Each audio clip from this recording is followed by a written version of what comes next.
But think of it, a modestly successful comedian, President Zelensky, talked the United States of America into spending $350 billion to go into a war that basically couldn't be won, that never had to start and never would have started if I was president, not even a chance. And it didn't start for 4 years, never would have started. But a war that he, without the U.S. and Trump, will never be able to settle. They'll never settle that war without our involvement. That's why they did such a great job this weekend. That's why Saudi Arabia did such a great job this weekend in hosting. The United States has spent $200 billion more than Europe, and Europe's money is guaranteed. They get their money back. It's a form of a loan. Nobody knows that. I know that. I said, why isn't somebody saying, we do it the same way?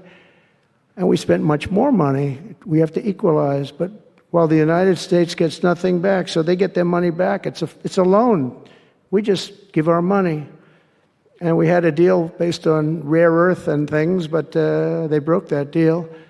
But they broke it 2 days ago. We had a deal because I said, we're spending $350 billion, and Europe gets their money back in the form of a loan, and we don't. We're just giving the money hand over fist. That's the Biden administration for you.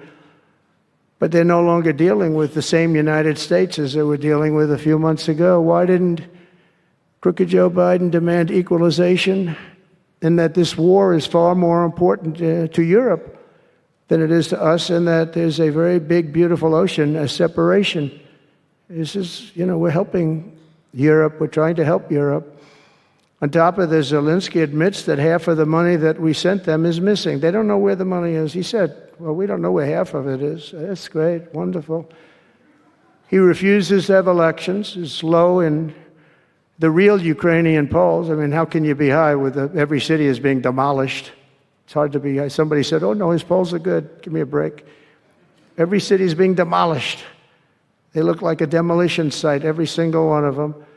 And the only thing he was really good at was playing Joe Biden like a fiddle. He played him like a fiddle. That's an expression we use, Yasser, to say that he's pretty easy.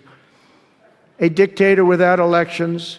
Zelensky better move fast, or he's not going to have a country left. Got to move fast, because that war is going in the wrong direction. In the meantime, we're successfully negotiating an end to the war with Russia, something I'll admit that only Trump is going to be able to do in the Trump administration. We're going to be able to do it.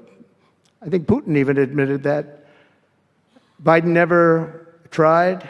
Europe has failed to bring peace, and Zelensky probably wants to keep the gravy train going. I don't know what's the problem, but he hasn't been able. He's very upset that he wasn't invited. He could have come if he wanted to, but that he wasn't invited to Saudi Arabia. But he's been working for 3 years. There's never been even meetings or phone calls to stop this war. It's a horrible thing. I figure Russia's lost 900,000 soldiers. I think that Ukraine's lost probably 700,000. And it's a terrible thing. You'll see bodies and body parts all over the field, all over. We see them very accurately through satellites. I love Ukraine, but Zelensky has done a terrible job. His country is shattered, and millions of people have unnecessarily died. And you can't bring a war to an end if you don't talk to both sides. You got to talk. They haven't been talking for 3 years. So we hope to see a ceasefire soon and to reestablish stability in Europe and the Middle East.